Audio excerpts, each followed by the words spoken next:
Gloria al Eterno. Vamos entonces al estudio de las Escrituras. Venimos haciendo una enseñanza temática con respecto a Génesis, capítulo a capítulo. Yo quiero enfatizar algo con respecto a la interpretación bíblica. Cuando hablamos de interpretación y hablamos de lo que se conoce como teología, hay tres formas de interpretar las escrituras y de enseñarlas. Y yo les pido que nosotros nos acostumbremos a tomar la forma de aproximarnos al texto bíblico como es correcto. La primera es la alegoría. La alegoría es cuando se toma un pasaje y se comienza a enseñar como alegóricamente, como en sentido figurado. Esa no es una forma de interpretación bíblica. Por ejemplo, yo recuerdo hace mucho tiempo, alguien comenzó a compartir sobre David y Goliat. Y cuando David se acerca a la batalla, las escrituras, allí en el primer libro de Samuel, dice que tomó 5 piedras. Y la enseñanza de ese día fue que una piedra se llamaba fe, la otra piedra se llamaba esperanza, la otra piedra se llamaba, bueno, y comenzó a darle nombre y por qué se llamaban esas piedras así. Eso no es bíblico. No es bíblico, eso es una alegoría. Entonces a veces hay enseñanzas que recibimos que suenan muy bonitas, que parecen hasta muy agradables, pero es imaginación de la persona que está compartiendo. La segunda forma de interpretación es la dogmática. La dogmática es por dogma. Dogma es una aseveración que se establece sin importar si las escrituras las avalan o no. Eso es un dogma. Por ejemplo, la Iglesia Católica tiene el dogma de la ascensión de María, que María ascendió en espíritu, alma y cuerpo al cielo. Eso no es bíblico, pero ellos lo tienen por dogma, porque las autoridades de ellos lo establecieron así. Hay congregaciones donde se establecen dogmas y aunque no estén en las escrituras, se guardan, se siguen, se enseñan. ¿Sí? Y el tercer tipo de interpretación es el histórico gramatical, donde tomamos como base las escrituras, hacemos un análisis gramatical de lo que el texto en sí dice, teniendo en cuenta la filología, la filología es el contexto. Nosotros necesitamos entender que el idioma evoluciona y que en diferentes regiones, dependiendo, hay palabras que aunque significan una cosa, en el contexto significan otra. Yo siempre pongo el ejemplo de aquí en Colombia, la palabra paila. ¿Sí? Es un ejemplo claro, conciso y preciso. Entonces, si usted en un texto dice, y él llegó a la casa y le preguntó a la esposa, ¿cómo está el cultivo? Y la esposa le contestó, paila. Entonces, si yo cojo la palabra paila y voy al diccionario y busco paila, me va a encontrar recipiente de cocina que sirve para... Entonces, la imaginación lleva a que, no, entonces iban a cocinar. Pero cuando le dice paila, iban a cocinar el cultivo. Pero cuando le dice paila, en nuestro contexto, ¿qué significa? Mal. O sea, que el cultivo está mal, se dañó, no funcionó. Entonces cambia el contexto totalmente. Eso se llama filología. Es mirar las escrituras en no solamente lo que dice gramaticalmente, sino el contexto en que lo dice para nosotros poder entender. Por eso se nos escapan muchas enseñanzas. Y salió de la sinagoga y caminó un día de reposo. ¿Cuánto es un día de reposo? ¿Cuánto se camina en un día de reposo? En un día usted puede caminar ¿cuántos kilómetros? Depende del paso. ¿Sí vemos? Y eso no es lo que dicen las escrituras. Un día de reposo era que cuando estaban en el campamento, en el desierto, el tabernáculo estaba en el medio y alrededor estaban las carpas, las tiendas. Un día de reposo era lo que se podía caminar, era del campamento hasta el tabernáculo para adorar al Eterno y regresar a la casa. Eso es camino de un día de reposo. O sea, lo que la persona se demore de salir de su casa o camine de salir de su casa al lugar de adoración y regrese. Eso es a lo que se refiere las escrituras cuando dice camino de un día de reposo. Entonces, ¿sí vemos la importancia de la filología? Entonces, claro, porque si usted sale a caminar, el viernes empieza el día de reposo a las 6. Si usted sale a caminar a las 6 de la tarde y camina toda la noche y después camina todo el día, camina muchísimo. Entonces, ese es el contexto. Nosotros estamos mirando las escrituras desde esta perspectiva histórico-gramatical, ¿sí? Teniendo en cuenta en la gramática la filología. Por eso, ¿por qué les digo esto? Cuando usted se acerque a las escrituras, se tiene que acercar con este pensamiento. Se tiene que acercar de esta manera. Nosotros, en especial nosotros los latinos, somos muy dados a la imaginación, a que leemos un texto y decimos, ay no, esto significa esto. A mí me parece, ¿no ha habido esa frase? Yo creo que esto significa. O a veces ya cuando le ponemos más espiritualidad decimos, el Señor me mostró a mí que esto significa así y así, y comienza a darse interpretaciones de esa manera. Correcto, desde esta perspectiva entonces vamos a mirar hoy, con la ayuda del Eterno, si alcanzamos, vamos a mirar 3 capítulos, Génesis capítulo 9, Génesis capítulo 10 y Génesis capítulo 11. 9, 10 y 11. Lo que nosotros necesitamos analizar siempre es el hecho primordial de que estos tres capítulos nosotros siempre o por lo menos la mayoría de las veces, se mira desde una perspectiva separada. Y estos 3 capítulos tienen una unidad. Yo les pido que por favor entendamos que Génesis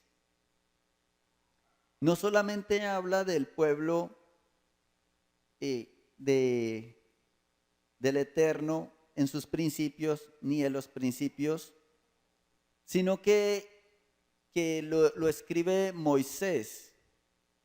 Y a los primeros que reciben, que van a recibir esas escrituras, van a recibir esa palabra, son a los israelitas, a los que están en el desierto. O sea, los primeros lectores, el primer público que va a recibir esa enseñanza es Israel en el desierto.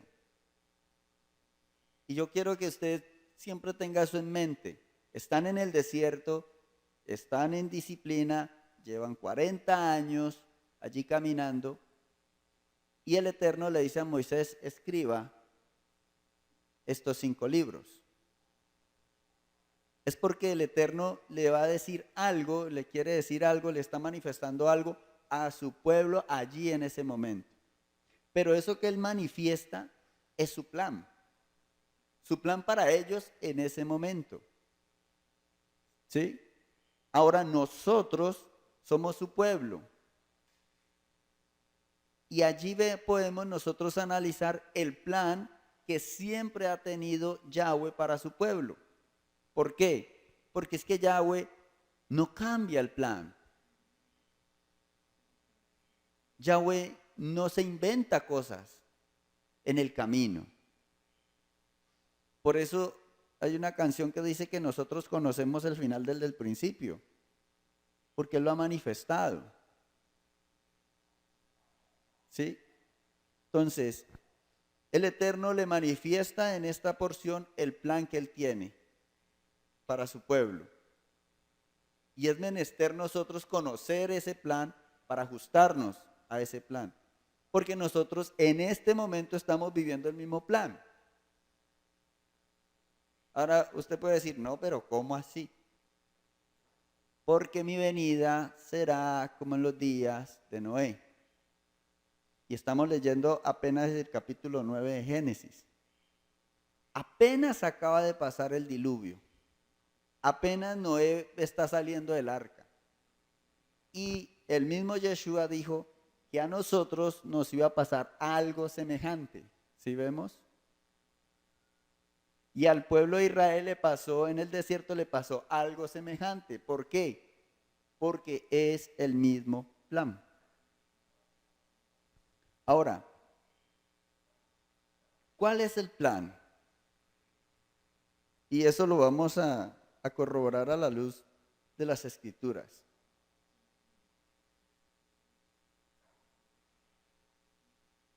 Cuando el Eterno envía el diluvio, ¿por qué manda el diluvio? Y porque la maldad estaba desbordada, ¿cierto? Corrupta. ¿Para dónde vamos nosotros ahora? Para allá mismo. Después del diluvio se estableció un nuevo mundo, una regeneración. Había un nuevo gobierno establecido por Yahweh en cabeza de Noé. Cuando Él venga, va a haber una regeneración y va a haber un nuevo gobierno en cabeza de Él. Es lo mismo.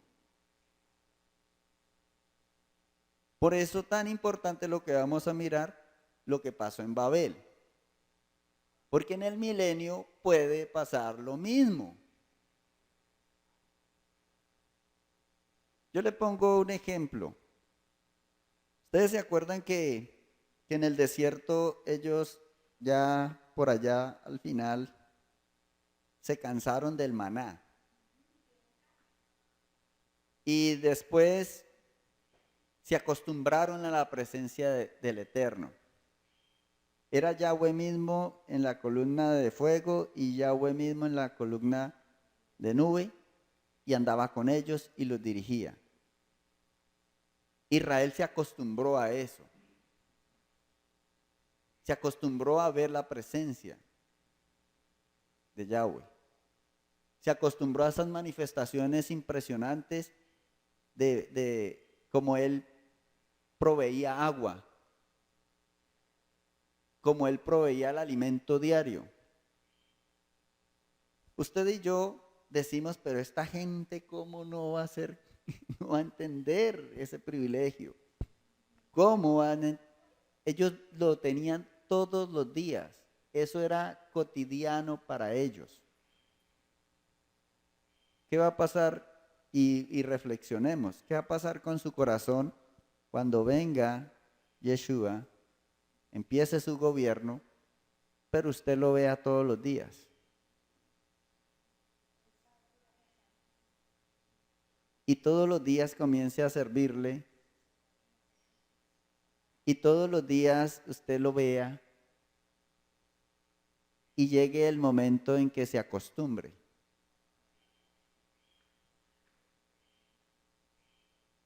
¿Mm? ¿Y qué de los que van a nacer en ese tiempo? Que van a nacer así, en esa costumbre. Ese es el peligro que afrontamos. Si desde ya, hermanos, nosotros nos acostumbramos de esa manera a los mandamientos, a las normas, a la presencia, a la bendición, no, entonces no. ¿Para qué? ¿Cómo será ya? Lo mismo. Lo mismo. Entonces, empecemos. Después del diluvio hay algo que el Eterno hace y es que Él hace pacto con Noé, que nunca más va a destruir la tierra con agua. De allí en adelante se centra la atención de Yahweh en Noé y en sus descendientes. Ahora, ¿por qué el Eterno incluye esta historia? Porque es que los descendientes de Noé son los que van a poblar la tierra. Y es fundamental para el desarrollo de la humanidad, de ahí en adelante, la actitud que tomen ellos. Va a mostrar el derrotero que van a seguir estas familias. En cabeza de estos tres, Sem, Can y Jafet. Así como en Caín y en Set, como padres, comenzaron a marcar el derrotero de sus familias, asimismo estos tres hijos de Noé van a comenzar a marcar el derrotero de la humanidad, y de ahí la importancia. Ellos van a desarrollar cómo va a ser el futuro de sus pueblos, de su descendencia, porque de ellos se va a poblar la tierra. Y lo que ellos hagan va a determinar cómo va a ser su descendencia. Entonces, comenzamos con un inconveniente. Leamos capítulo 9, versículo 24 y 27.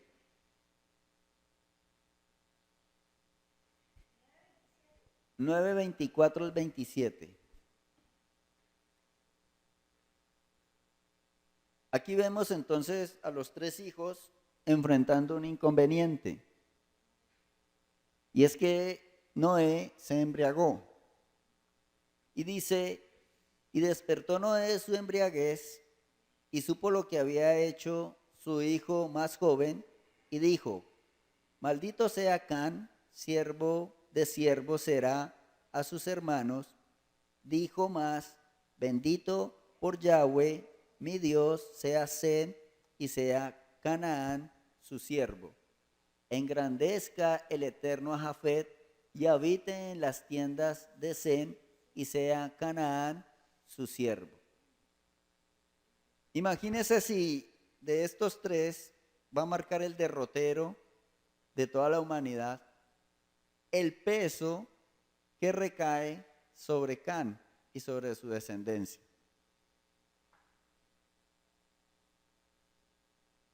Por eso nosotros en muchas ocasiones vemos pueblos que sufren lo indecible, que durante toda la historia de la humanidad son ultrajados,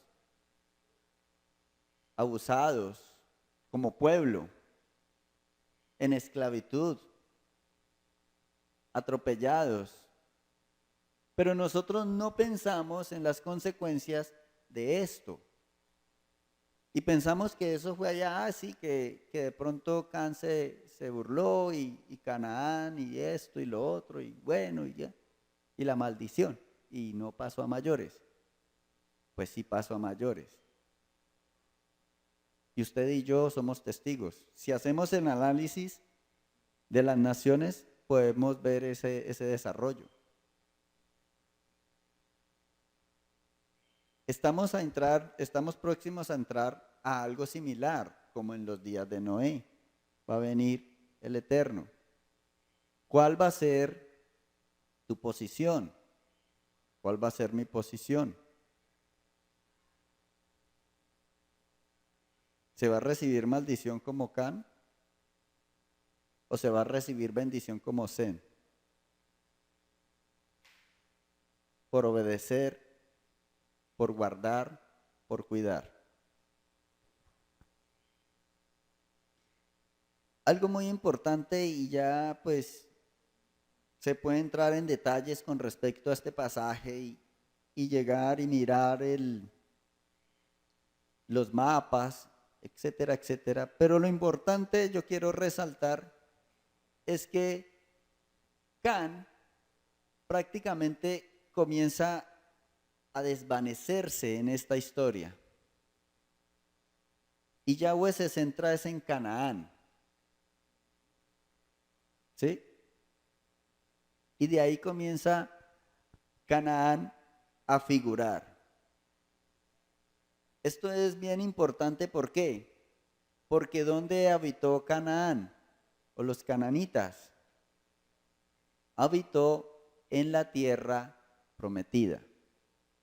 Ellos se ubicaron en ese lugar. Y Yahweh establece que ellos, como pueblo, están bajo maldición.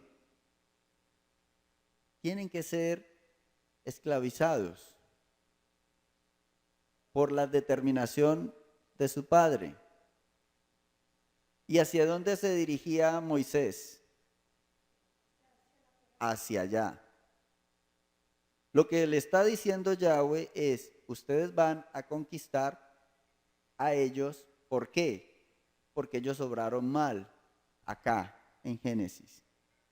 Como consecuencia de lo que su padre, el padre de ellos, de Canaán, Can, hizo. Y ustedes van a ir a conquistarlos. Porque mi bendición está con ustedes.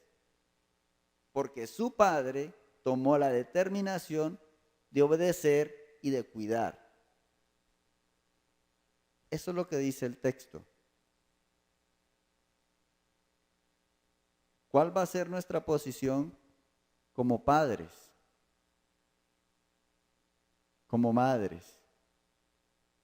Al ingresar a lo que nosotros estamos seguros que va a suceder, que es la restauración de todas las cosas. La misma escritura dice que la creación gime con dolores de parto por la manifestación de usted y de mí, de los hijos del Eterno. No es solamente usted o yo, toda la creación está anhelando ese momento. Pero si llega ese momento y nosotros, como hijos del Eterno, no tenemos claro estas circunstancias y seguimos pensando como hemos venido pensando que no importa, que es pequeño, que es que yo soy así, que es que son muchas situaciones las que he vivido, que es que tengo muchos conflictos, que es que tengo muchos problemas, etcétera, etcétera, etcétera, pues esto es lo que se va a desarrollar de esta manera. Entonces, nosotros podemos ver, y usted lo puede estudiar o analizar, la distribución de las familias como pueblo, dónde se ubicaron. Y es muy importante y vital esto. Entonces, pasamos al segundo tema o al siguiente capítulo, que es el capítulo 11. Y es el desarrollo de lo que sucedió en Babel. ¿Por qué se da esto? Siempre tenga en mente lo siguiente. El Eterno hace una restauración a través de un diluvio. ¿Sí? Pone un nuevo gobierno. Las personas conocen y saben lo que ha sucedido. Pero por esas determinaciones y por ese juicio, las personas comienzan a ir en contra de lo que Yahweh ha establecido. Y ya están en la tierra regenerada. Estamos hablando después del diluvio, después de la purificación. Y la gente aquí se rebela contra Yahweh. Estamos hablando de que el Eterno le está escribiendo, le está permitiendo a Moisés escribir esto en primera instancia para Israel. ¿Qué le dijo Yahweh a través de Moisés al pueblo? Yo sé que cuando ustedes entren a la tierra prometida, me dejarán. Y no querrán que yo gobierne. Y pedirán rey, como las demás naciones. Eso lo dice el Eterno a través de Moisés. Y por eso Yahweh establece unas normas que debía cumplir el rey de Israel. Yo le pregunto, cuando estemos allá en el milenio, con la ayuda del Eterno, ¿qué determinación va a tomar usted? ¿Va a querer verdaderamente que Yahweh gobierne?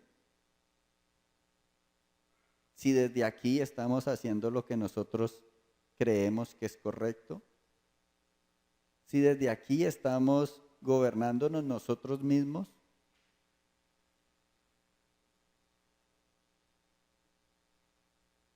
estoy haciendo el paralelismo entre Génesis, que es el plan del Eterno, y cómo se cumplió en la restauración, el paralelismo entre Éxodo, porque es el pueblo del Eterno, y fueron librados de la misma manera. Ahora lo vamos a mirar.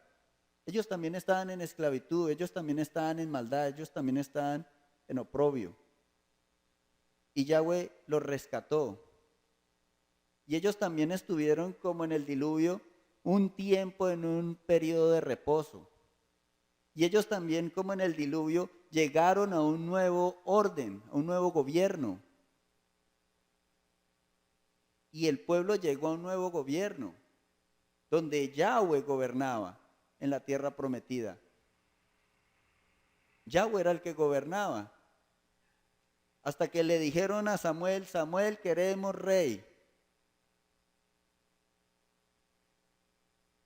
Y eso es lo que está en el mismo paralelo con lo que está sucediendo ahora. Nosotros estamos clamando porque la maldad, estamos clamando porque la situación, estamos clamando porque se manifieste la gloria de Él y Él venga y haga una regeneración de todas las cosas. Pero cuando Él se establezca aquí y comience a gobernar, ¿vamos a aceptar el gobierno? ¿O vamos a hacer como en Babilonia? ¿O vamos a hacer como en la tierra prometida a los israelitas? Esa es la pregunta. Si desde ya no nos preparamos, no nos concientizamos de lo que estamos haciendo y de lo que vamos a ir a hacer allá, pues vamos a cometer los mismos errores. Vamos a cometer y a tener las mismas dificultades. ¿Qué pasó en Babel? Hay algo bien curioso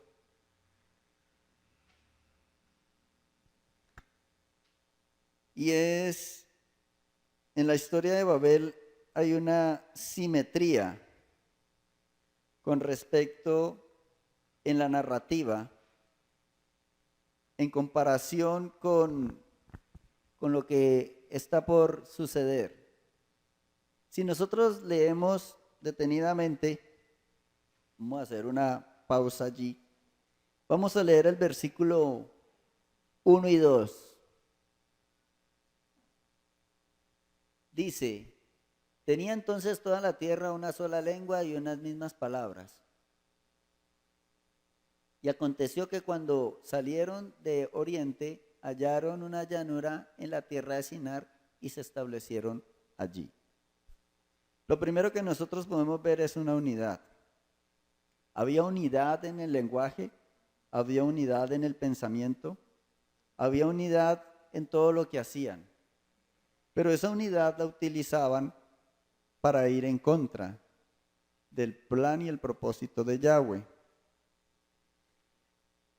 En contraste, nosotros sabemos que Yahweh los dispersó, los separó y confundió el lenguaje. En el versículo 3 y 4 dice, y se dieron unos a otros y se dijeron unos a otros, vamos, hagamos ladrillo y cosámoslos con fuego, y les sirvió el ladrillo en lugar de piedra y el asfalto en lugar de mezcla.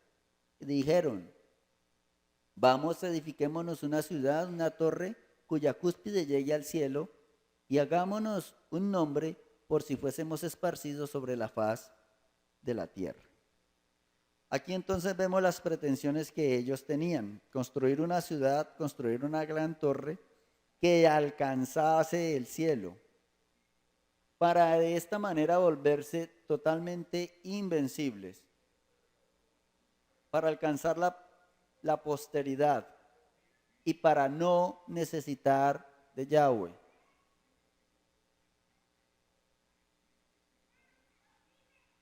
El versículo 6 y 7 dice, y dijo Yahweh, he aquí el pueblo es uno y todos estos tienen un solo lenguaje y han comenzado la obra y nada les hará desistir ahora de lo que han pensado hacer. Ahora pues descendamos y confundamos allí su lengua para que ninguno entienda el habla de sus compañeros. Entonces, aquí ya se manifiesta el plan del Eterno para contrarrestar esta determinación humana. Él toma la determinación de confundir el lenguaje y así detener la construcción y el plan. Pero el centro de lo que está por suceder, de lo que está sucediendo aquí, es algo que el Eterno le muestra a Moisés y él lo escribe muy especialmente. Leemos el versículo 5. Y descendió Yahweh para ver la ciudad y la torre que edificaban los hijos de los hombres. El Eterno echa un vistazo a lo que están haciendo. Ve la soberbia, ve la altivez, ve la determinación. Y Dios, el Eterno, determinó poner fin a eso que estaba sucediendo. Entonces, podemos mirar que aquí lo que se pensaría que después de la regeneración iba a ser otra vez el paraíso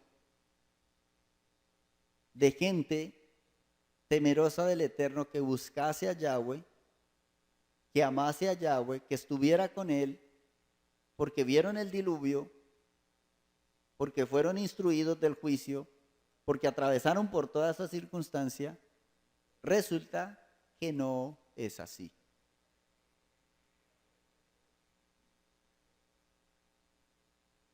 ¿Recuerdan cuando llegaron a la tierra prometida los israelitas? ¿Recuerdan que determinaron no obedecer? recuerdan que fueron puestos en esclavitud muchas veces, de muchas maneras, a veces por periodos de 20 años, de 10 años. Hermanos, estaban en la tierra prometida.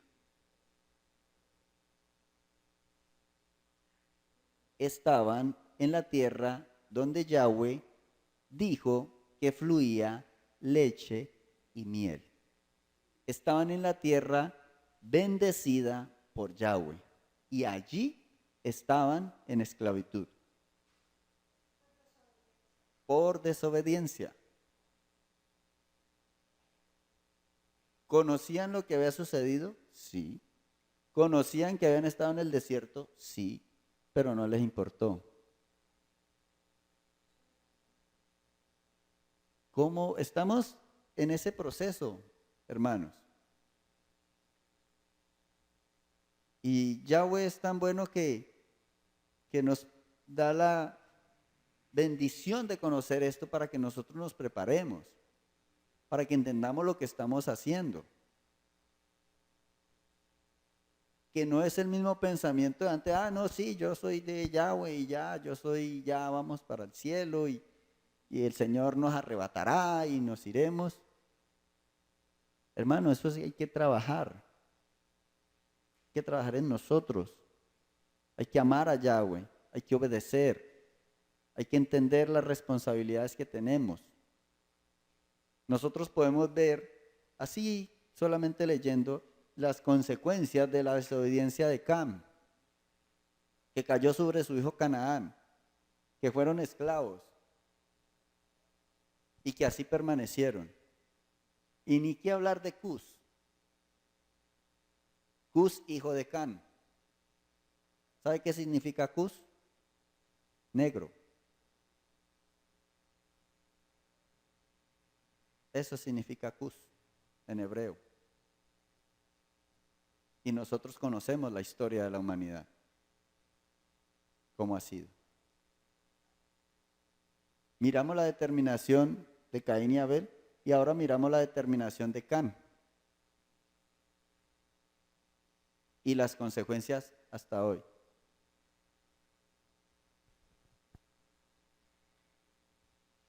Entonces, el Eterno le permite a Moisés escribir acerca del diluvio y del curso del gobierno que se establece para informar a su pueblo de los hechos de este período.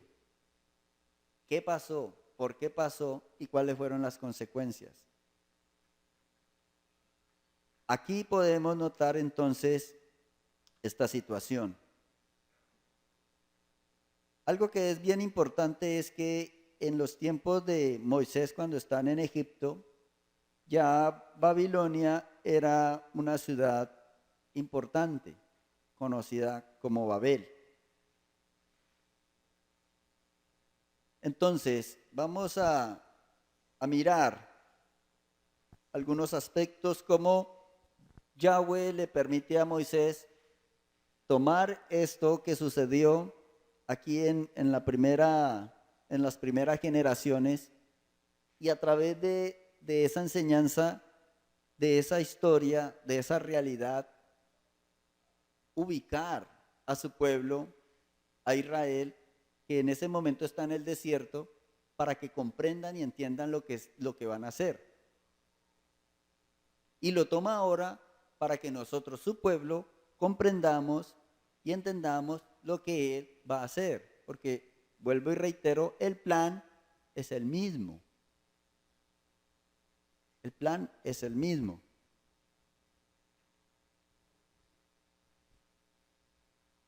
Miren, hermanos, esto es tan hermoso y a mí me impresionó muchísimo el hecho de que Babel es la ciudad, digámoslo, la protociudad de Babilonia.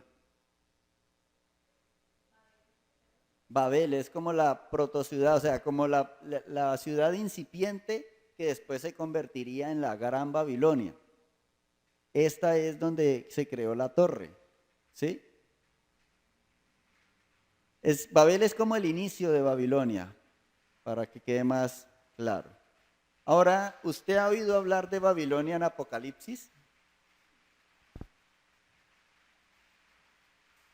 ¿Usted ha oído hablar de Babilonia en Apocalipsis? Eso es lo que nosotros tenemos que entender. Y aquí en Génesis aparece Babel y al final de los tiempos, en nuestra era, va a aparecer otra vez la misma ciudad con las mismas situaciones. Ese es el paralelismo. Pero ahora miremos cómo el Eterno le habla a Moisés para señalar la comparación entre lo que pasó aquí en Génesis y lo que está pasando y va a pasar en Éxodo, en lo que él está viviendo, y para nosotros hacer la misma directriz en lo que nosotros vamos a realizar. Moisés estableció entonces varias conexiones, 7 conexiones. En primer lugar, Moisés, a través de este libro, por revelación de Yahweh, hace el recuento del capítulo 6, donde antes del diluvio lo que reinaba era la violencia, la maldad. Si nosotros ya leímos Génesis 6 y 6, de continuo solamente era en su pensamiento el mal y estaba arraigado en su corazón. Había violencia. Y los que amaban a Yahweh, como Noé, como Enoc, sufrían esa violencia. Eran perseguidos porque no se acomodaban a los estándares que los rodeaban. ¿Qué pasó en Egipto? ¿Qué hacía Faraón con el pueblo de Egipto? Con Israel en Egipto. Lo ultrajaba, lo violentaba, la maldad crecía, asesinaron a sus hijos, a sus bebés. ¿O recuerdan que antes de Moisés hubo una orden donde precisamente Moisés fue guardado porque asesinaron a todos los hijos? Es la misma violencia. ¿Y qué está pasando ahora? ¿Qué pasa con los niños?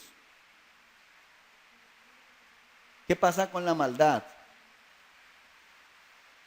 Es la misma. Eso es lo que nosotros necesitamos comprender. Y esa conexión la hace Yahweh a través de Moisés en Génesis.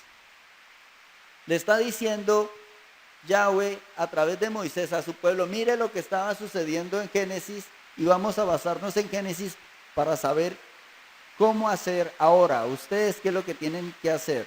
Ya pasó Éxodo, ya pasó toda esta enseñanza, ahora nos corresponde a nosotros esa parte.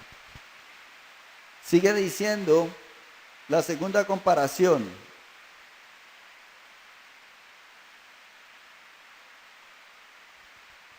Aparece entonces una palabra bien especial, y es que para salvar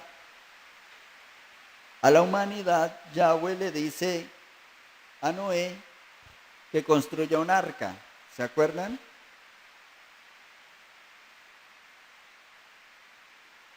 Y esta palabra en hebreo es tebak. Y solamente esta palabra aparece en dos veces en el Pentateuco. Allí, en este contexto, aparece tebak, y en Éxodo capítulo 2. Vamos a Éxodo capítulo 2. Tebak se escribe T-E-V-A-H.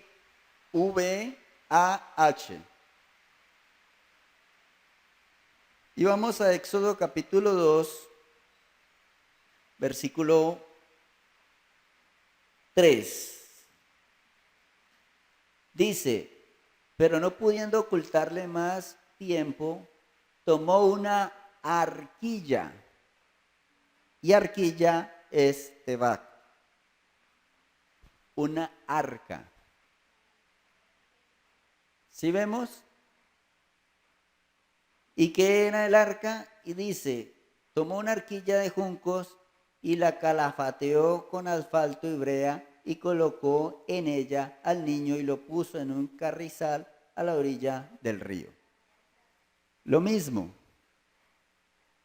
Entonces, está haciendo el paralelismo Yahweh a través de Moisés de lo que pasó allá con lo que pasó acá. Allí entonces se está refiriendo a lo que hizo la madre de Moisés para poderlo salvar. Así como Yahweh ordenó a Noé hacer el arca para poder salvar la humanidad. El tercer paralelismo que hacemos o que hace Yahweh a través de Moisés es a través del pacto. Terminado el diluvio, Noé sale del arca y Yahweh hace pacto con Noé. Cuando sale el pueblo de Egipto, Yahweh hace pacto con el pueblo en Sinaí. Entonces, allí podemos ir observando. El cuarto paralelismo es el juicio, lo que se utilizó para el juicio. ¿Por qué? Porque Yahweh utilizó en el diluvio agua y murieron todos los adversarios. Y cuando Israel salió por debajo del mar teniendo como muro las aguas a sus lados, y en esa agua, por agua, murieron los adversarios, los que los perseguían, los que los querían destruir. Y Yahweh mismo les dice, nunca más volverán a verlos. Y nunca más los volvieron a ver. Lo mismo sucedió en el diluvio. El quinto es que el Eterno hizo soplar viento para mover las aguas, tanto en los días de Noé como en los días de Moisés. Nosotros vemos que Yahweh sopló un recio viento oriental para que las aguas se separaran. Sexto punto donde se hace la conexión, Yahweh mismo hace la conexión a través de Moisés, es el énfasis en los animales.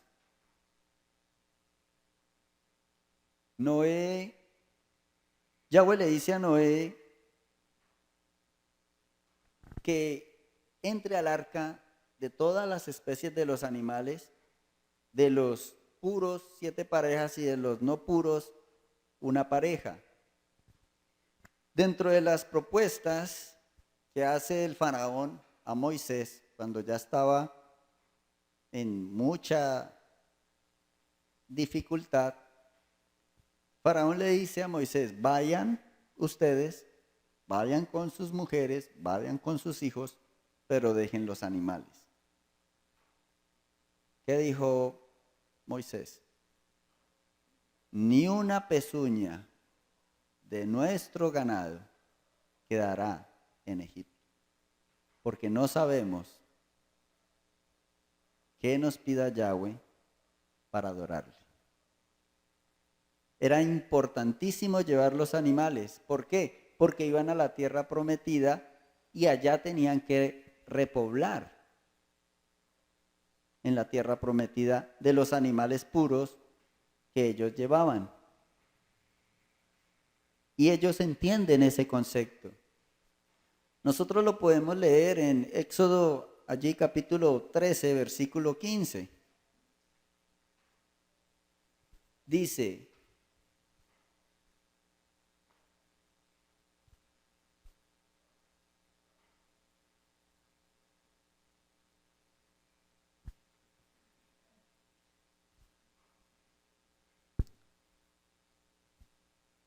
no, perdón, ese es 10:26. Estoy mirando más, 10:26. Dice el 25, y Moisés respondió, tú también nos darás sacrificios y holocaustos que sacrifiquemos, o leámoslo desde antecito, el versículo 24. Entonces Faraón hizo llamar a Moisés y dijo: Id, servid a Yahweh, solamente queden vuestras ovejas y vuestras vacas, y vayan también vuestros niños con vosotros. Ya dejen los animales. Y Moisés respondió: Tú también nos darás sacrificios y holocaustos que sacrifiquemos para Yahweh nuestro Dios. Nuestros ganados irán también con nosotros. No quedará ni una pezuña, porque de ellos hemos de tomar para servir a Yahweh nuestro eterno Dios, y no sabemos con qué hemos de servir a Yahweh hasta que lleguemos allá. Entonces allí hace el paralelismo, la conexión. Y por último, aparece la expresión, y ese es hermoso: se acordó Yahweh. ¿Recuerda cuando estaban en el arca? Y dice las escrituras: y Yahweh se acordó de Noé y de los animales que estaban con él. ¿Sí recordamos ese texto? Génesis 8.1 dice ello. Ahora leamos Éxodo 6.5.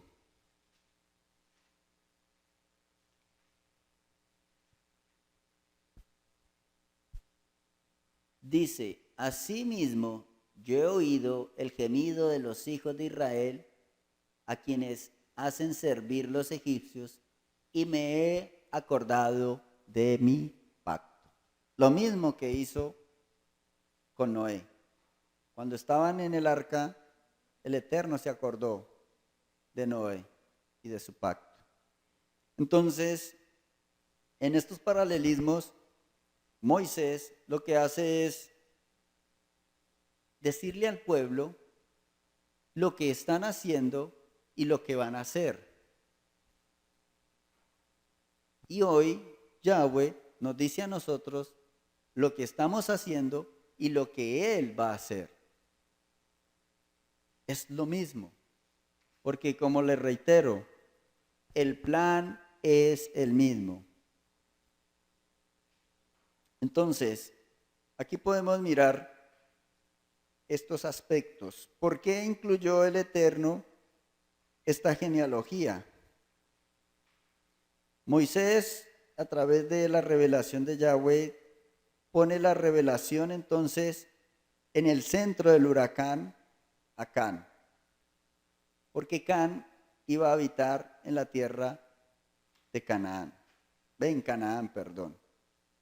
Ahora, ya ese pasaje lo hemos leído y lo comprendemos, que el Eterno maldijo a Canaán, que siervo de siervo serás. Pero lo que está por suceder es que Moisés o Yahweh le está escribiendo a través de Moisés y le está diciendo al pueblo: miren, es que esto que ustedes están haciendo, el hecho de ser liberados, el hecho de dejar Egipto, el hecho de ir a conquistar Canaán, no es el plan de Moisés. Eso es lo que Yahweh está diciendo. Yahweh le está diciendo a su pueblo: es mi plan. Es lo que yo siempre he anhelado. Tener un pueblo que me busque, que me ame, con el cual yo pueda tener comunión, al cual yo le pueda dirigir, el cual podamos estar juntos. Y por eso el diluvio, por la maldad. Y por eso separé a Noé y a su familia. Porque siempre he querido tener un pueblo con el cual estar. Eso siempre ha sido el plan de Yahweh. Pero los descendientes de Noé dijeron: no.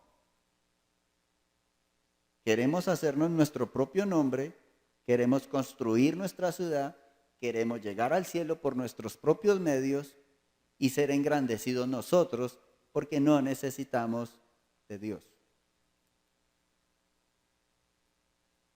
Eso es lo que le plantea Yahweh a su pueblo en el desierto.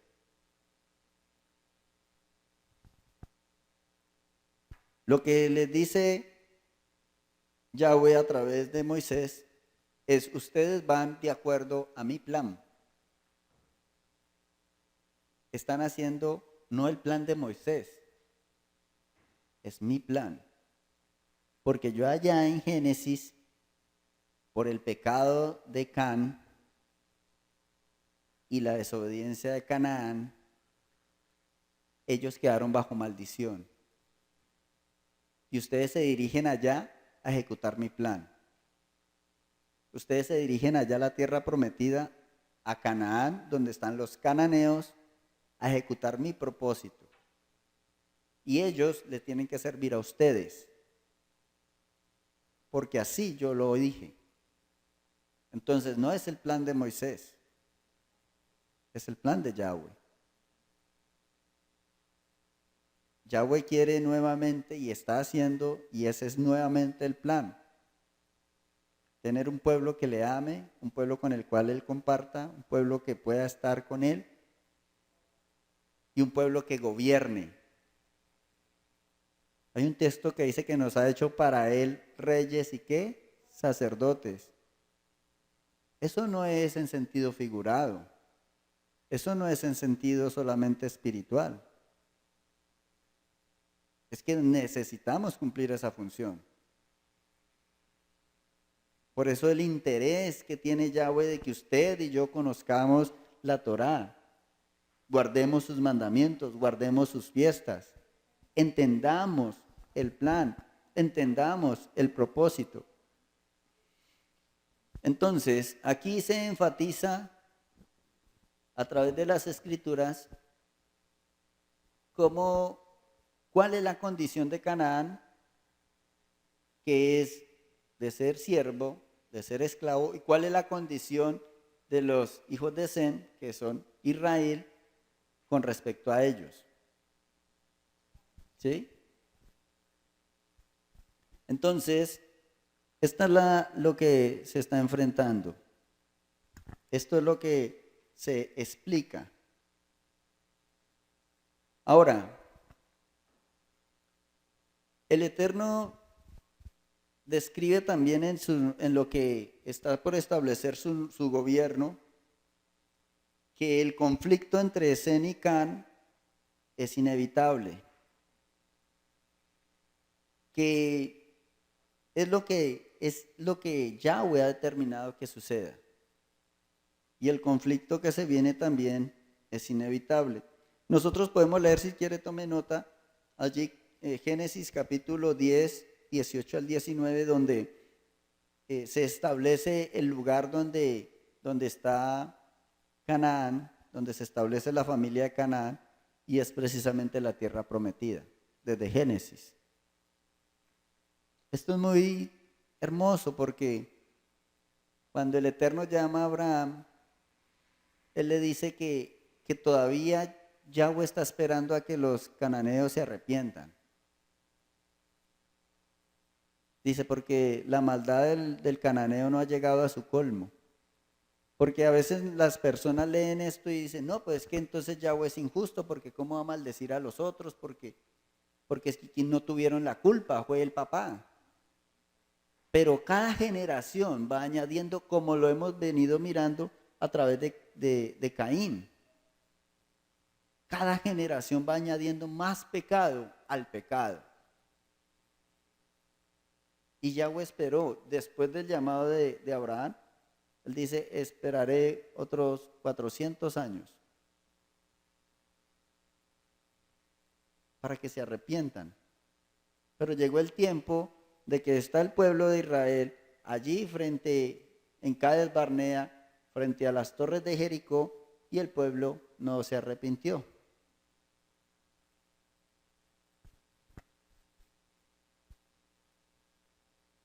Cuando nosotros leemos entonces detenidamente estos textos y la geografía, los descendientes de Can y de los cananeos, y se asientan en la región de Sidón, de Gaza, que es la tierra prometida, ahí es donde nosotros debemos comprender lo que Yahweh dice a través de Moisés. Yahweh está especialmente interesado en que los descendientes de Canaán que se habían establecido allí en la tierra prometida ya no estuviesen más allí. Primero por lo que venía, las determinaciones, y segundo por el pecado que ellos habían cometido. Entonces, nosotros miramos este trasfondo que presenta Yahweh con respecto a lo que está haciendo Israel.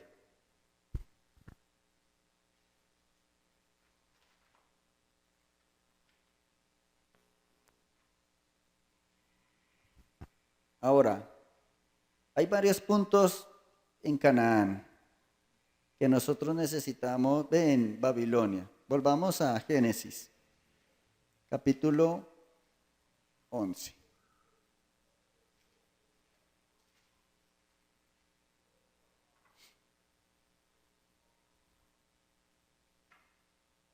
Aquí nosotros vemos, y esto es lo que usted y yo necesitamos considerar, que tal cual fue aquí, tal cual fue en el Éxodo y tal cual será. Aquí podemos ver varios puntos que Yahweh expresa, donde expone la grandeza de la victoria de Yahweh en contraposición de la expectativa que tenían los habitantes de Babel en su propia opinión y en su propio deseo. Eso es lo que expresa en este capítulo. Miremos algo bien especial. Aquí en este capítulo, en el versículo 4, dice, y dijeron, vamos y edifiquémonos una ciudad y una torre cuya cúspide llegue al cielo y hagamos un nombre por si fuésemos esparcidos sobre la faz de la tierra, de toda la tierra. Ellos tenían miedo de ser esparcidos.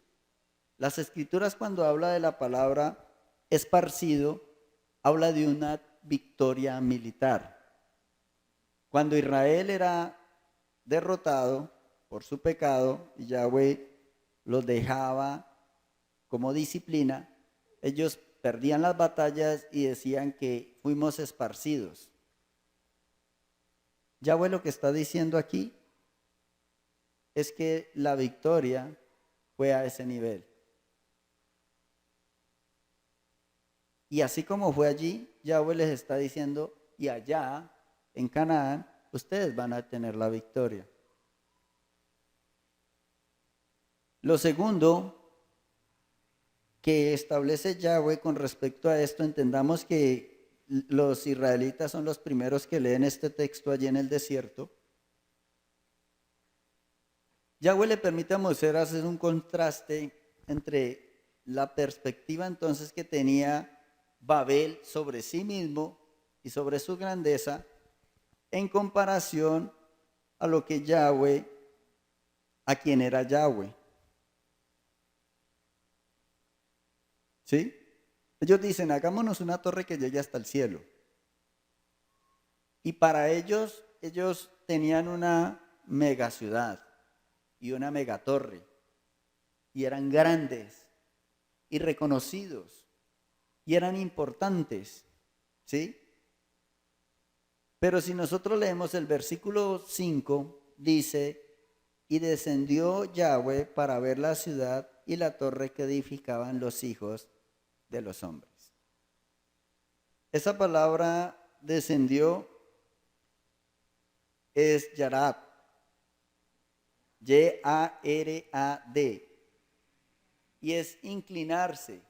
O sea, para Yahweh esa ciudad y esa torre no era ni una mota de polvo en el suelo.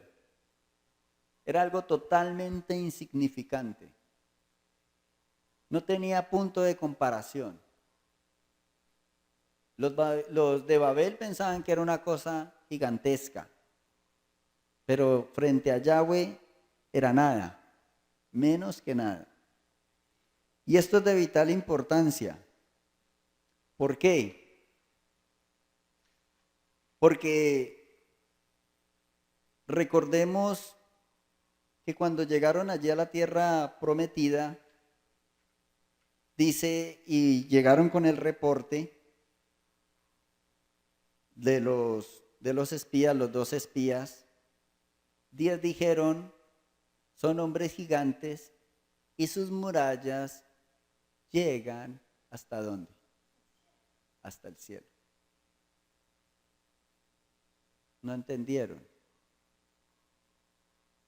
No entendieron la palabra. No entendieron lo que Yahweh dijo. Aquí estos pensaban que su ciudad iba a llegar al cielo. Yahweh se asoma y eso no es nada, menos que nada. Y obtuvo la victoria, Yahweh. Eso era lo que Yahweh le estaba transmitiendo a su pueblo. Esas murallas que para ustedes son inmensas, para mí son menos que nada. Y yo les voy a dar la victoria. Todo el tiempo les dijo eso. ¿Qué aplicación tiene ahora para nosotros? Exactamente lo mismo. Vemos al enemigo gigante. Vemos las situaciones gigantes. Vemos los problemas financieros gigantes. Vemos las enfermedades gigantes. Pero Yahweh se asoma y eso no es nada. Eso es lo que nosotros tenemos que entender. ¿Quién es Yahweh? El pueblo de Israel en el desierto no entendió. No entendió. Ahora, ¿nosotros sí entendemos?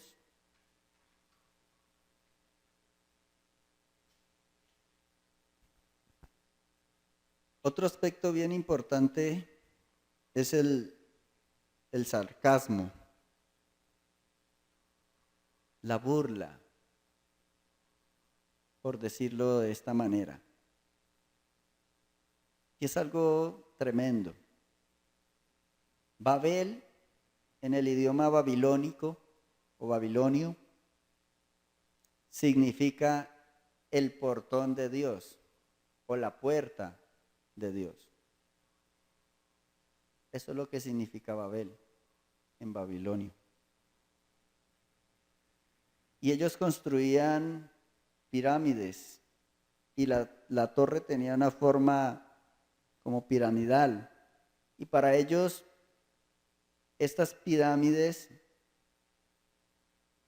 que ellos le llaman Sigarut, eran como portales que los comunicaban con sus dioses, con sus ídolos.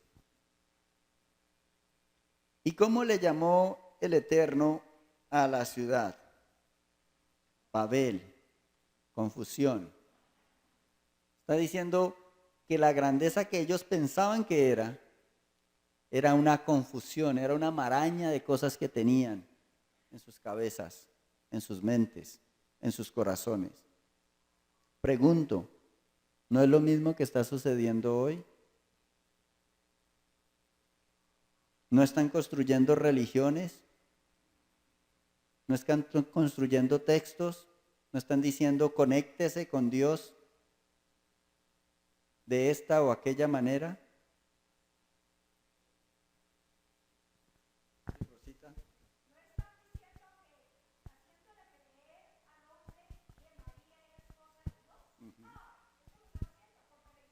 Sí, es terrible.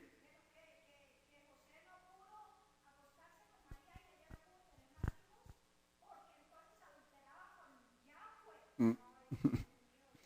Sí, salen cualquier cantidad de herejías. Y hermanos, por eso la necesidad de nosotros estudiar las escrituras, leer las escrituras, inquietar nuestro corazón por conocer el plan de Yahweh y obedecer a lo que nosotros vamos conociendo. Porque es eso, es obedecer. Si oyeres atentamente a la voz de Yahweh, hicieses conforme a sus mandamientos y obedecieres, vendrán sobre ti todas estas bendiciones. Por no entender es lo que sucedió al pueblo en el desierto. No entendieron que para los babilonios esa pirámide o esa torre iba a llegar al cielo y era súper grande, enorme, gigante y colosal. Yahweh mira y eso no es nada. ¿Qué piensan en el desierto? Vamos a Deuteronomio 1, 28.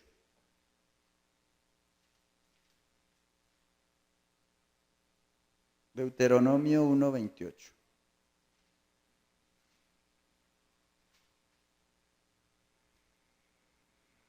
Dice,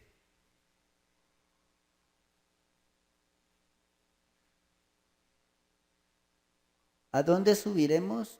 Nuestros hermanos han atemorizado nuestro corazón diciendo, este pueblo es mayor y más alto que nosotros. Las ciudades grandes y amuralladas hasta el cielo. Y también vimos allí a los hijos de Anac. Se dejaron llevar por lo que veían, por lo que ellos creían. Así como los de Babel se dejaron llevar por lo que ellos creían. Y rechazaron la bendición de Yahweh. Y fueron esparcidos. ¿Qué vamos a hacer nosotros? ¿Qué vamos a hacer nosotros? De esta manera entonces Yahweh a través de Moisés establece la conexión entre esta ciudad Babel y la ciudad de Canaán, empezando por Jericó. Aunque los israelitas pensaban que esta muralla era gigante y llegaba las murallas hasta el cielo, eso mismo pensaban los de Babel cuando construyeron la torre. Cuando Yahweh le permite a Moisés hacer esta conexión, es sencillamente para que su pueblo entienda lo que está sucediendo y que así como Yahweh obtuvo la victoria en Babel, así mismo iba a obtener él la victoria allí en la tierra prometida. Pero no creyeron. No creyeron. Y así como Yahweh les dio la victoria a través de Josué y las murallas cayeron, lo que ellos pensaban que era hasta el cielo y que era imposible conquistar, así mismo Yahweh va a obrar en este tiempo, porque va a ser como en los tiempos de Noé, y va a darnos la victoria siempre y cuando nosotros permanezcamos en el plan, siendo fieles.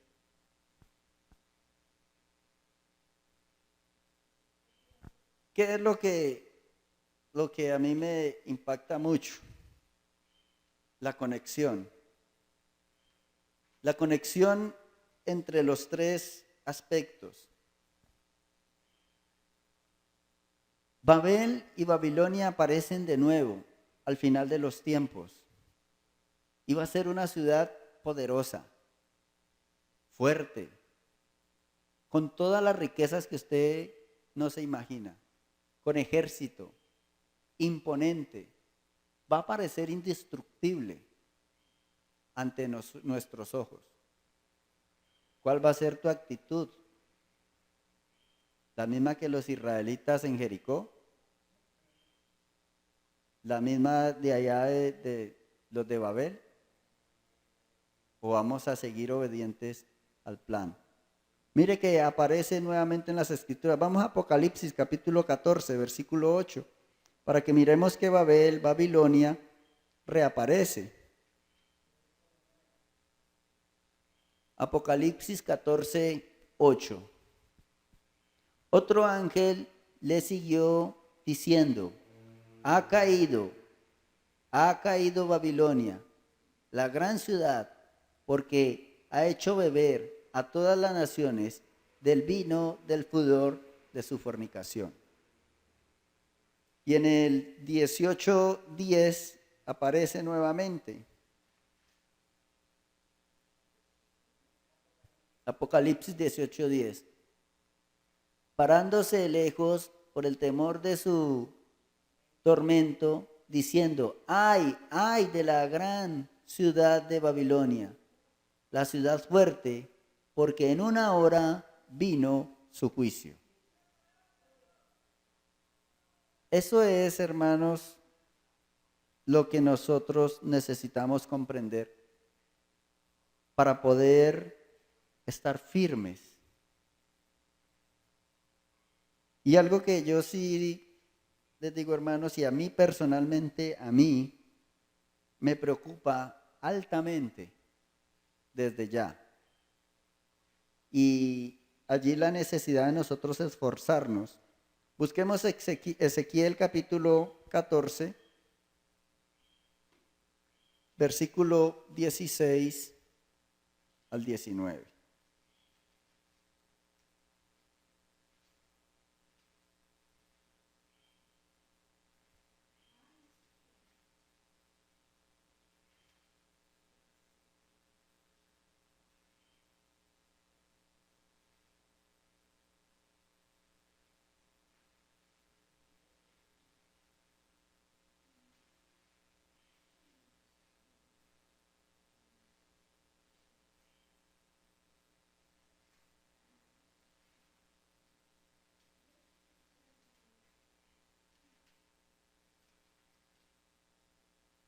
No, perdón, es Zacarías, me equivoqué.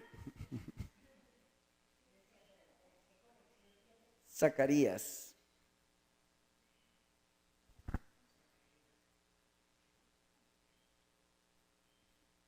14. Leamos los del 1 y el 2 y ahí saltamos allá. Zacarías 14, 1, 2 al 4 para darle contexto. Dice, llegamos 14, 1 al 4 y después leemos 16 al 19. Pues por cuestiones de tiempo. Dice, he aquí el día de Yahweh viene y en medio de ti serán repartidos tus despojos. Porque yo reuniré a todas las naciones para combatir contra Jerusalén y la ciudad será tomada y será saqueada las casas y violadas las mujeres y la mitad de la ciudad irá en cautiverio, mas el resto del pueblo no será cortado de la ciudad. Después saldrá Yahweh a pelear con aquellas naciones como peleó el día de la batalla y se afirmarán sus pies en aquel día sobre el monte de los olivos que está al frente de Jerusalén al oriente, y el monte de los olivos se partirá por en medio, hacia el oriente y hacia el occidente, haciendo un valle muy grande, y la mitad del monte se apartará hacia el norte y la otra mitad hacia el sur. Esta parte es cuando Yeshua regresa y desciende sobre el monte de los olivos. Pero esa parte, aunque es tremenda, no me preocupa tanto como la parte del versículo 16 al 19. Dice, y todos los que sobrevivieren de las naciones que vinieron contra Jerusalén subirán de año en año para adorar al Rey, al Yahweh de los ejércitos, y a celebrar las fiestas de los tabernáculos. Y acontecerá que los de las familias de la tierra que no subieren a Jerusalén para adorar al Rey, Yahweh de los ejércitos, no vendrá sobre ellos lluvia. Y si la familia de Egipto no subiere y no viniere, sobre ellos no habrá lluvia. Vendrá la plaga con que Yahweh herirá las naciones que no subieren a celebrar la fiesta de los tabernáculos.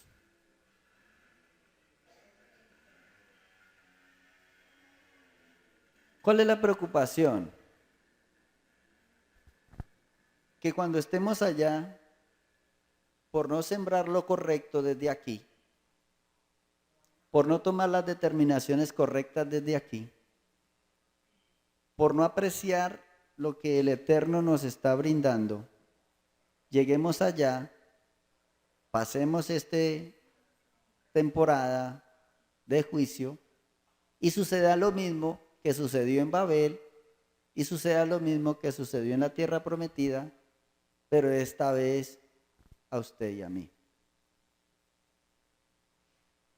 Que esperemos adorar a Yeshua en persona, que esperemos y anhelemos ir a Jerusalén, pero cuando ya no tengamos ese privilegio, vamos a celebrar las fiestas, ay no, no, eso desde aquí, eso sí, eso da lo mismo, eso no, eso de viajadera cada rato allá a Jerusalén, como uno no tuviera nada más que hacer. Esa es la preocupación.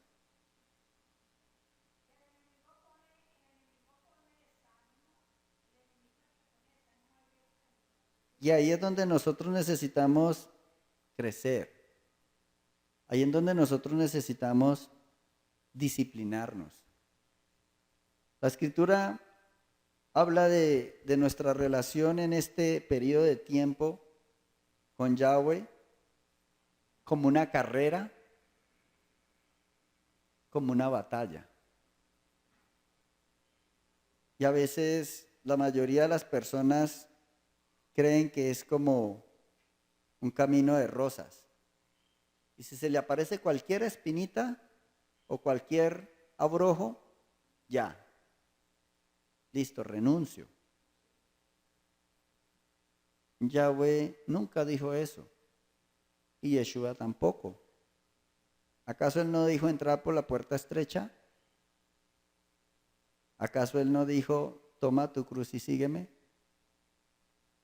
¿Acaso Él no dijo que el que no muere y cae en tierra y muere, no regresa? Esos son los conceptos que nosotros necesitamos quitar de nuestro entendimiento. Que Yahweh nos bendice, sí es verdad.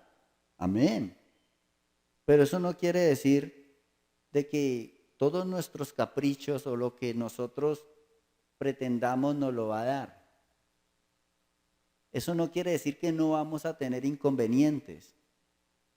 Porque Él, más interesado que en nuestro bienestar, está interesado en la formación de nuestro carácter. ¿Para qué?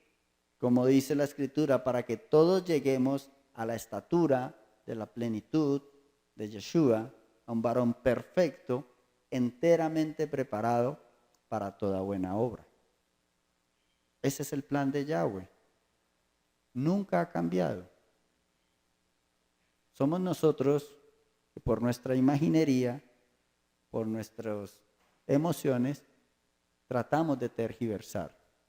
La bendición de Yahweh está para nosotros, pero nosotros necesitamos cumplir nuestra parte y considerar esto.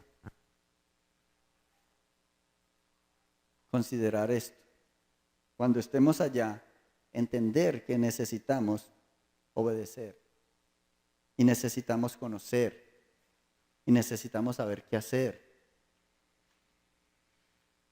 Imagínese por un instante que el Eterno la ponga a usted o a mí a gobernar un pueblo y que ese pueblo se le rebele y diga, no, no queremos ir a la fiesta.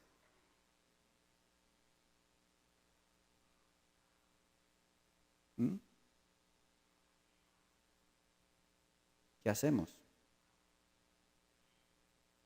Pues ahora estamos practicando. Cuando nuestros hijos dicen, no, no queremos ir.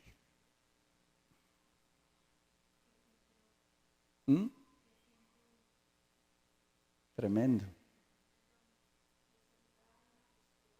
Esa es la práctica. Eso es lo que nosotros necesitamos comprender. No es desboronarnos, no, es, Yahweh, ¿qué tengo que hacer? ¿Qué dice tu mandamiento? ¿Qué dice tu palabra? Y cumplir, y obedecer. Y así como Josué, así como Babel, así va a ser. ¿Qué leímos ahora en Apocalipsis? Cuando llegó el juicio dice, en una hora,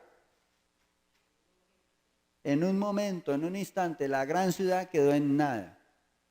¿Qué pasó en Jericó? En un instante, las murallas que se veían, que llegaban hasta el cielo, se desboronaron. ¿Qué pasó en Babel? En un instante se confundió el lenguaje y todos fueron esparcidos. ¿Qué necesitamos comprender? que así mismo va a ser. En un instante todo va a cambiar. Pero nosotros necesitamos permanecer firmes. Amén. Invito a nuestra pastora.